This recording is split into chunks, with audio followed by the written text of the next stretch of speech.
When Prince Akeem traded the golden palaces of Zamunda for a walk-up apartment in Queens, he gave the world one of the most quoted comedies in American film history.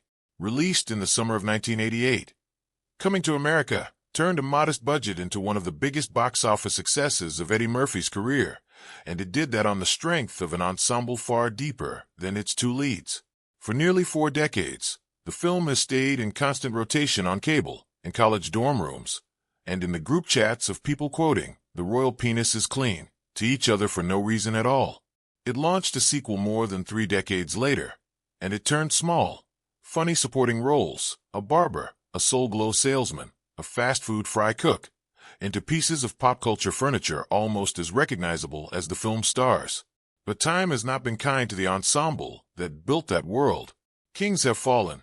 Fathers have been lost in the middle of ugly, headline-making family battles. Character actors who never quite got their flowers while they were alive have quietly slipped away, remembered by almost no one outside the closing credits. Even some of the people who never appeared on screen at all, the editors and producers who shaped the film and the cutting room, have started to disappear from the world along with the cast they worked with. This is the story of the people behind Zamunda and Queens who are no longer with us, who they were before the cameras rolled, what most audiences never knew about their lives, and how their stories actually ended. Before he was the thundering monarch of Zamunda, James Earl Jones was a little boy in Mississippi who barely spoke at all. Jones was born on January 17, 1931, and spent much of his early childhood being raised by his grandparents in rural Michigan after his parents split up before he was born. A severe stutter took hold of him so completely that for years he communicated mostly through notes rather than speech, terrified of being laughed at. It was a high school teacher, impressed by a poem Jones had written, who pushed him to read it aloud to the class. Forcing himself through the stammer in front of an audience became the strange, unlikely doorway through which one of the most recognizable voices in the history of film finally found its way out. By the time he stepped onto the Coming to America set in 1988 at age 57, Jones had already won a Tony, been nominated for an Oscar for The Great White Hope, and lent his voice to Darth Vader in Star Wars, a role he originally agreed to do almost as a favor, never expecting it to become one of the most famous voice performances in movie history. King Jaffe Joffer added warmth and comic timing to a resume already built on gravity and menace, and a few years later he would voice Mufasa in The Lion King, cementing his status as a kind of American institution whose voice alone could carry the emotional weight of an entire film. He returned to Zamunda decades later for Coming to America, reprising the role of King Jaffe one final time in what would become one of his last major screen appearances. His personal life carried its own quiet grief. An earlier marriage in the 1960s ended in divorce, and his second marriage, to actress Cecilia Hart, whom he wed in 1982, lasted until her death from cancer in 2016. The two had a son together, and by most accounts Jones leaned heavily on his work in the years that followed her passing, continuing to act well into his 80s, even as he stepped back from public appearances and interviews. James Earl Jones died on September 9, 2024, at his home in Dutchess County, New York. He was 93. Tributes poured in from across the industry and from political leaders who noted his decades of work both on screen and in the theater. He left behind an estate built over more than 60 years of steady, towering work, but his real legacy is harder to put a number on. A voice that carried through some of the most rewatched films ever made, long after the stutter that once tried to silence it. John Amos brought a specific kind of comic dignity to Cleo McDowell, the fried chicken restaurateur convinced his McDowell's was nothing at all like McDonald's. Born John Allen Amos Jr. on December 27, 1939, in Newark, New Jersey, Amos had been a college football player and briefly tried out for professional teams before turning to writing and acting, eventually landing the role that made him a household name, James Evans Sr. on Good Times. He went on to play the older Kunta Kinte in Roots, a role that helped define a generation's understanding of a searing chapter in American history, and kept working steadily for decades afterward in film and television, turning up in Die Hard 2, The West Wing, and The District, among many other credits, before returning to Zamunda for the 2021 sequel alongside most of the film's surviving original cast. Amos's final years were consumed by a bitter and very public family conflict. Starting in 2023, his daughter Shannon Amos accused her brother, Kelly Christopher Casey Amos, of isolating their aging father and mishandling his care, going so far as to launch a fundraiser alleging financial exploitation. Casey Amos firmly denied the allegations, and John Amos himself, in a video recorded from a hospital bed, said he did not believe he was in any danger and pointed instead to his daughter's conduct. Both the Los Angeles Police Department and authorities in New Jersey investigated claims of elder abuse and neglect. Both inquiries were ultimately closed, without any charges being filed. The dispute did not end there. After John Amos's death, Shannon Amos filed a civil lawsuit alleging wrongful death, fraud, and elder abuse against her brother and others involved in her father's care, a case that remains a matter of ongoing legal record rather than settled fact. John Amos died on August 21, 2024, in Inglewood, California, of congestive heart failure. He was 84. His death was not made public until October 1, more than 5 weeks later, when his son released a statement calling him a man with the kindest heart, a delay that only added fuel to an already painful family rift and left fans stunned to learn, weeks after the fact, that America's TV dad was already gone. Amos was cremated within days of his death, a decision his daughter has said she was never consulted on and that she believes prevented a full accounting of the circumstances surrounding his final months. Madge Sinclair gave Queen Aeolian a warmth that balanced James Earl Jones's booming authority, playing a royal wife who was every bit as commanding as her husband, just quieter about it. Sinclair was born in Kingston, Jamaica, on April 28, 1938, and came to acting relatively late by Hollywood standards after her first marriage ended, raising 2 sons largely on her own while she built a career from the ground up in New York theater before making her way to film and television.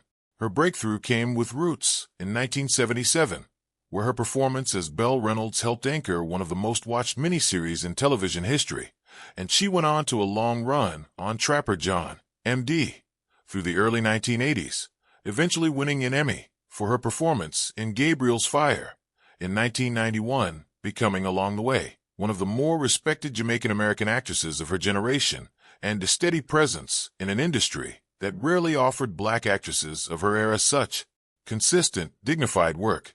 What audiences didn't know at the time they watched her play a queen was that Sinclair had been quietly living with leukemia since 1982, more than a decade before her death, working through treatment for years without making her diagnosis public and without letting it show in performances that called for warmth, humor, and strength in equal measure. She kept acting through it, and one of her last major roles was voicing Sarabi, Simba's mother, in Disney's The Lion King in 1994, a performance that introduced her to an entirely new generation of viewers just as her health was failing. Madge Sinclair died on December 20th, 1995, at the age of 57, after more than a decade of living with the disease. In 2000, the government of Jamaica posthumously awarded her the Order of Distinction, Commander Class, recognizing a career that carried her from a hard start in Kingston to some of American television's most memorable stages. Calvin Lockhart played Colonel Izzy, the fiercely ambitious father angling to marry his daughter into Zamunda's royal family, with a theatrical menace that made every one of his scenes count. Lockhart was born Bert Cooper in Nassau, Bahamas, on October 18, 1934, and left home at 18 with nothing but ambition, landing in New York City, where he drove a cab to pay the bills while chasing small parts on and off Broadway. Hollywood in the 1960s had little room for a leading man who happened to be black, so Lockhart did what many black performers of his era were forced to do to actually build a career. He left the country, working across Italy, West Germany, and the United Kingdom, where he found the meatier, more dignified roles American studios weren't yet willing to offer him, before eventually returning to the U.S. with roles in Cotton Comes to Harlem and Sidney Poitier's Let's Do It Again, films that helped define the blaxploitation era of the 1970s. His personal life included 3 marriages. His final wife, Jennifer Miles, married him in 2006, just a year before his death, in a small, belated ceremony. Lockhart continued working into his final years, appearing in the independent film Rain, shot in his native Bahamas, not long before he died. Calvin Lockhart died on March 29, 2007, in Nassau, from complications of a stroke. He was 72. His career is often remembered as a case study in what talent had to overcome to simply get in the room during an era when Hollywood wasn't interested in giving black actors the leading roles their talent warranted. Don Amitch's brief, delighted cameo as Mortimer Duke was a wink to longtime fans, reuniting him with Ralph Bellamy as the scheming Duke brothers from Trading Places 5 years earlier. Born Dominic Felix Amici on May 31, 1908, in Kenosha, Wisconsin, Amitch was one of the biggest stars in Hollywood through the 1930s and 1940s, so identified with playing Alexander Graham Bell on screen that his own name briefly became American slang for a telephone.